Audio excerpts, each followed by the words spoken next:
சுக்கிரன் ஆட்சி அல்லது உச்சம். ரிஷபம் துலாம் ராசியில் சுக்கிரன் ஆட்சி பெறுகிறார். மீன ராசியில் உச்சமும் கன்னி ராசியில் நீசம் அடைகிறார். சுக்கிரன் ஒருவர் ஜாதகத்தில் சுக்கிரன் ஆட்சி உச்சம் பெற்றிருந்தால் காதல் கொண்டு சுகமடையும் தகுதி, சிற்றின்பம், திருமணம் முதலான நன்மைகளை ஆணுக்கு அளிப்பவர். பெண்களுக்கு நளின தன்மையையும் அழகான தோற்றம், கவர்ச்சி, வீரிய சக்தி, அறிவாற்றல், அழகான கணவனையும் சுகபோகங்களையும் திளைக்கும் ஆற்றலையும் வழங்குவார். சுக்கிரன் நமது ஜாதக கட்டத்தில் நல்ல யோக அம்சத்துடன் இருப்பது அவசியம். லக்கணத்துக்கு 1, 2, 4, 5, 7, 9 மற்றும் 10, 11 ஆகிய இடங்களில் பலம் பெற்று இருந்தால் நல்ல பலன்களை வாரி வழங்குவார். இவருடைய தசா காலமான 20 வருடங்களில் மிகப்பெரிய ராஜயோக பலன்களை உண்டாகும். நீசம் என்று கெட்டு நிற்பது என்று பொருள். சுக்கிரன் கன்னிராசி நீசம் அல்லது 6, 8, 12 போன்ற கிரக சேர்க்கை பெற்று பலம் குறைந்திருந்தால் எதிர்மறையான பலன்கள் ஏற்படலாம்.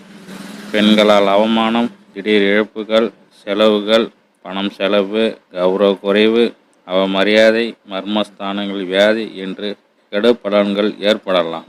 சுக்கிரன் நீசம் பெற்றிருந்தால் கலத்தர சுகங்கள் குறைவு. பெண்கள் வகையில் ஆதாய அனுகூலங்கள் குறைவு. சுகஸ்தானம் பலம் இழந்தால் ஆடை ஆபரண வசதிகள், வண்டி வாகன வசதிகள் குறையும். கலத்தர ஸ்தானத்தில் சுக்கிரன் நீசமாய் இருந்தால், லட்சுமி அருள் இல்லாமல் இருந்தால், தீய மனது அமைந்தவனாய் தனது வயதிற்கு மூத்தவளுடைய சேர்ந்து சுகமில்லாமல் எப்போதும் கவலையுடன் இருப்பான். ஒரு கிரகம் நீசம் பெற்றிருந்து அதுவே நீசம் பங்கம் பெற்று இருக்குமானால் உச்ச பெற்ற கிரகத்தை விட மேலான பலன்களை கொடுக்கும். இது நீசபங்க ராஜயோகம் என்பது ஜோதிடம். சுக்கிரன் நீசம் பெற்று சந்திரன லக்னத்தில் கேந்திரத்தில் இணைந்தாலும், புதனுடன் இணைந்தாலும் அல்லது லக்னத்திற்கு எவ்விடத்தில் இணைந்தாலும் குரு பார்வலை சேர்க்க பெற்ற பின் நீசபங்க யோஜனை பெறும், அதாவது ராஜயோகம் பெறும். நீசபங்கம் பெற்ற கிரகத்தின் திசை நடக்கும் போது நல்ல பலன்கள் கிடைக்கும்.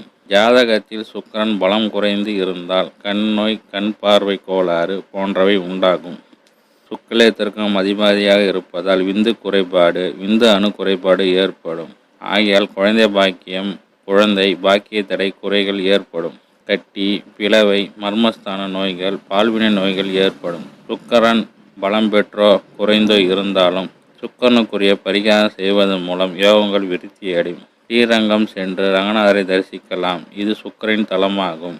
கும்பகோணம் அருகே கஞ்சனூர் சுக்கிர தலத்தில் சுக்கிரன் தனது தேவியருடன் அருள் பாலிக்கிறார். இவரை வழிபட்டால் எல்லா விதமான திருமண தடைகளும் நீங்கும். சென்னை மயிலாப்பூர் தெற்கு மாட வீதியில் உள்ள வெள்ளிச்சரம் கோயிலில் சுக்கிரனுக்கு உரிய தலம்.